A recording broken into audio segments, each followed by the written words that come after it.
మీరు ఆరాధించవలసిన దైవం మహాలక్ష్మి, వెంకటేశ్వర స్వామి. కలౌ వెంకటనాదాయ ఏం చెప్పారు? వెంకటాద్రి సమంస్థానం బ్రహ్మాండే నాస్తికింద్ర వెంకటేశ సమోదేవో నా భూతో నా భవిష్యత్తు. ఆ వెంకటేశ్వర స్వామికి కాలినడకగా వెళ్ళి ఒకసారి నమస్కారం చేశారండి. చాలా అద్భుతమైనటువంటి ఫలితాలను కూడా పొందుతారు. ఎందుకంటే ఈ జూలై నెలలోనే ఉత్తరాయణ పుణ్యకాలం వెళ్ళి దక్షిణాయన పుణ్యకాలం కూడా జూలై 10-15 ప్రారంభం అవుతుంది కాబట్టి, ఆషాఢం కూడా వస్తుంది కాబట్టి చక్కగా వెళ్ళి స్వామివారిని నమస్కారం చేసుకోండి. పరిహారం ఏం చేయొచ్చండి? మీకు ఖాళీగా ఉన్న సమయంలో అంతా కూడాను విష్ణు సహస్రనామ పారాయణం చేయండి, మహాలక్ష్మి అష్టకం పారాయణం చేయండి. శనివారాల్లో అవకాశం ఉంటే ఆ తులసితో మాల తయారు చేసి వెంకటేశ్వర స్వామికి, ఆంజనేయ స్వామికి వేయండి.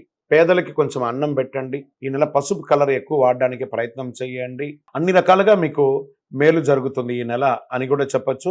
అదృష్టం కలిగే రోజులు అంటే 1వ తారీఖున బాగుంది, 11వ తారీఖున బాగుంది. అదృష్ట సంఖ్య 6 అని కూడా చెప్పొచ్చు.